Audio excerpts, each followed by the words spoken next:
ಇನ್ನು ಈ ಪಾಕಿಸ್ತಾನ ಪರ ಘೋಷಣೆ ಕೂಗಿದ ವಿಚಾರ ಇವತ್ತು ಉಭಯ ಸದನದಲ್ಲೂ ಕೂಡ ಗದ್ದಲ ಎಬ್ಬಿಸಿದೆ.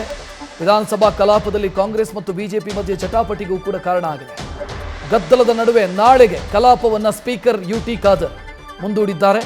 ನಾಳೆ ಬೆಳಗ್ಗೆ 9 ಗಂಟೆಗೆ ಕಲಾಪವನ್ನು ಮುಂದೂಡಲಾಗಿದೆ. ಇವತ್ತು ಇಡೀ ದಿನ ಇದೇ ವಿಚಾರ ಚರ್ಚೆ ಆಯಿತು. ಕೊನೆಗೆ ಸದನ ಆರ್ಡರಲ್ಲಿ ಇರಲಿಲ್ಲ ಅನ್ನೋ ಕಾರಣಕ್ಕಾಗಿ ನಾಳೆಗೆ ಕಲಾಪವನ್ನು ಮುಂದೂಡಲಾಗಿದೆ. ಈಗ ಅಧ್ಯಕ್ಷರೇ ಯಾಕೆ ಬಂಧಿಸಿಲ್ಲ ಅವ್ರನ್ನ? ಇಷ್ಟೊತ್ತಾದ್ರೂ ಯಾಕೆ ಬಂಧಿಸಿಲ್ಲ? ಇಷ್ಟೊತ್ತಾದ್ರೂ ಯಾಕೆ ಸಭೆಯನ್ನು ದೇಶದ ಪ್ರೇಮ ನಾಳೆ ಬೆಳಿಗ್ಗೆ 9 ಗಂಟೆಗೆ ಮುಂದೂಡಲಾಗಿದೆ. ಈಗ ಅಧ್ಯಕ್ಷರೇ ಯಾಕೆ ಬಂಧಿಸಿಲ್ಲ ಅವ್ರನ್ನ? ಇಷ್ಟೊತ್ತಾದ್ರೂ ಯಾಕೆ ಬಂಧಿಸಿಲ್ಲ? ಇಷ್ಟೊತ್ತಾದ್ರೂ ಯಾಕೆ ಸಭೆಯನ್ನು ದೇಶದ ಪ್ರೇಮ ನಾಳೆ ಬೆಳಿಗ್ಗೆ 9 ಗಂಟೆಗೆ ಮುಂದೂಡಲಾಗಿದೆ. ಈ ಬಗ್ಗೆ ಹೆಚ್ಚಿನ ಡೀಟೇಲ್ ನೀಡೋದಕ್ಕೆ ನಮ್ಮ ಪ್ರತಿನಿಧಿ ಹರೀಶ್ ನೇರ ಸಂಪರ್ಕದಲ್ಲಿ. ಹರೀಶ್, ನಿರೀಕ್ಷೆಯಂತೆ ಇವತ್ತಿನ ಇಡೀ ದಿನ ಕಲಾಪದಲ್ಲಿ ಇದೇ ಸುದ್ದಿ ಆಗಿದೆ ಅಥವಾ ಇದೇ ಸದ್ದಾಗಿದೆ. ಸೊ ಏನೇನಾಯ್ತು ಇವತ್ತು ಇಡೀ ದಿನ ಬೆಳಗ್ಗಿನಿಂದಲೂ ಕೂಡ ಬಿಜೆಪಿ ಮತ್ತು ಕಾಂಗ್ರೆಸ್ ಮಧ್ಯೆ?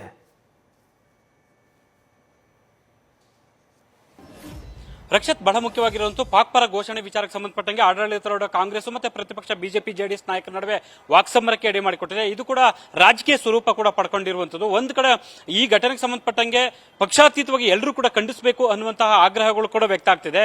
ಬಿಜೆಪಿ ಇದನ್ನ ಪ್ರಮುಖವಾಗಿ ಪ್ರಬಲ ಅಸ್ತ್ರವನ್ನಾಗಿ ಕೂಡ ಬಳಸಿಕೊಂಡಿರುವಂತದ್ದು. ನೇರವಾಗಿ ಸರ್ಕಾರದ ವಿರುದ್ಧ ಮುಗಿಬಿದ್ದಿದೆ. ಅದಕ್ಕೆ ಪ್ರತಿಯಾಗಿ ಕೂಡ ಕಾಂಗ್ರೆಸ್ ನಾಯಕರು ಆ ಒಂದು ವಿಚಾರದಲ್ಲಿ ಯಾವುದೇ ಕಾರಣಕ್ಕೂ ಕೂಡ ಹಿಂದೆ ಸರಿಯುವ ಪ್ರಶ್ನೆ ಇಲ್ಲ, ಹಾಗಾಗಿ ಕಠಿಣ ಕ್ರಮ ಸರ್ಕಾರ ಕೈಗೊಳ್ಳುತ್ತೆ ಅನ್ನುವಂಥ ಮಾತನ್ನ ಸ್ವತಃ ಸದನದಲ್ಲಿ ಡಾಕ್ಟರ್ ಜಿ ಪರಮೇಶ್ವರ್ ಸ್ಪಷ್ಟವಾಗಿ ಹೇಳುವಂತಹ ಒಂದು ಪ್ರಯತ್ನ ಮಾಡಿದ್ದಾರೆ.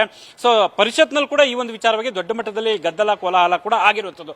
ಇವತ್ತು ಬೆಳಗ್ಗೆ ಕಲಾಪ ಆರಂಭ ಆಗುತ್ತಿದ್ದಂತೆ ಕೂಡ ಪ್ರತಿಪಕ್ಷ ನಾಯಕ ಅಶೋಕ್ ಅವರು ನೇರವಾಗಿ ಇದೇ ವಿಚಾರವನ್ನು ಪ್ರಸ್ತಾಪ ಮಾಡ್ತಾರೆ. ಅದ ನಂತರ ಸ್ಪೀಕರ್ ಅವರು ಇದರ ಚರ್ಚೆಗೆ ಕೂಡ ಅವಕಾಶವನ್ನು ಕೊಡ್ತಾರೆ. ಆಡಳಿತ ಮತ್ತೆ ಪ್ರತಿಪಕ್ಷ ಸೊ ಎರಡೂ ಪಕ್ಷಗಳ ಸದಸ್ಯರಿಗೆ ಇದೇ ಒಂದು ವಿಚಾರವಾಗಿ ಚರ್ಚೆಗೆ ಒಂದು ಅವಕಾಶವನ್ನು ಕೊಡ್ತಾರೆ. ಒಂದು ಹಂತದಲ್ಲಿ ಬಿಜೆಪಿ ನೇರವಾಗಿ ಕಾಂಗ್ರೆಸ್ ವಿರುದ್ಧ ಆಕ್ರೋಶವನ್ನು ಹೊರಹಾಕುತ್ತೆ. ಕಾಂಗ್ರೆಸ್ ಸೊ ಪಾಕಿಸ್ತಾನ ಪರವಾದಂತ ಧ್ವನಿ ಇದೆ, ಹಾಗಾಗಿ ಕೂಡ ಸೊ ಯಾರು ಪಾಕಿಸ್ತಾನ ಜಿಂದಾಬಾದ್ ಅಂತಾರೆ ಅವರ ಧ್ವನಿಯೇ ಬೆನ್ನಿಗೆ ನಿಲ್ಲುವಂತ ಒಂದು ಪ್ರಯತ್ನ ಮಾಡಿದೆ.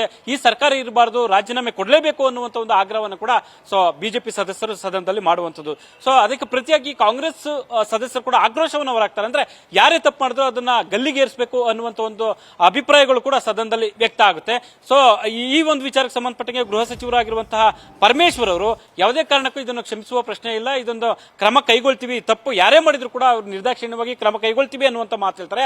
ಆದ್ರೆ ಇದೆಲ್ಲದಕ್ಕೂ ಮಿಗಿಲಾಗಿ ಸದನದಲ್ಲಿ ರಾಜಕೀಯ ಮೇಲಾಟ ನಡೆಯುತ್ತೆ. ಅಂದ್ರೆ ತಮ್ಮ ತಮ್ಮ ಲೆಕ್ಕಾಚಾರದ ಅನುಗುಣವಾಗಿ ಎಲ್ಲರೂ ಕೂಡ ಮಾತಾಡುವಂತ ಒಂದು ಪ್ರಯತ್ನ ಆಗುತ್ತೆ. ಒಂದ್ ಕಡೆ ಬಿಜೆಪಿ ನೇರವಾಗಿ ಕಾಂಗ್ರೆಸ್ ಟಾರ್ಗೆಟ್ ಮಾಡುವಂತದ್ದು, ವಲಯಕ್ಕೆ ತುಷ್ಟೀಕರಣ ರಾಜಕಾರಣ ಆಗ್ತಿದೆ ಕಾಂಗ್ರೆಸ್ ನಿಂದ ಅನ್ನುವಂಥದ್ದು ಕೂಡ ಅಲ್ಲಿ ವ್ಯಕ್ತ ಆಗ್ತಿದೆ. ಅದಕ್ಕೆ ಪ್ರತಿಯಾಗಿ ಕಾಂಗ್ರೆಸ್ ಅವರು ಸೊ ಬಿಜೆಪಿ ಯಾವ ರೀತಿಯಲ್ಲಿ ಏನು ಮಾಡುತ್ತೆ ಅನ್ನುವಂತ ಆರೋಪಗಳನ್ನ ಮಾಡ್ತಾರೆ. ಒಂದು ಹಂತದಲ್ಲಿ ಪರಮೇಶ್ವರ್ ಅವರೇ ಸ್ವತಃ ಕೂಡ ಪ್ರಧಾನಿ ನರೇಂದ್ರ ಮೋದಿ ಅವರು ಪಾಕಿಸ್ತಾನಕ್ಕೆ ಹೋಗಿದ್ರು, ಯಾವುದೇ ಕಾರ್ಯಕ್ರಮ ನಿರ್ದಿಷ್ಟ ಕಾರ್ಯಕ್ರಮ ಇಲ್ಲದೆ ಇದ್ರು ಅನ್ನುವಂತ ವಿಚಾರವನ್ನ ಪ್ರಸ್ತಾಪ ಮಾಡ್ತಾರೆ. ಹಾಗಾಗಿ ರಾಜಕೀಯ ವೈಯಕ್ತಿಕ ಮಟ್ಟದಲ್ಲಿ ಕೂಡ ಅಲ್ಲಿ ಒಂದಷ್ಟು ಚರ್ಚೆಗಳು ಕೂಡ ಆಗುವಂಥದ್ದು.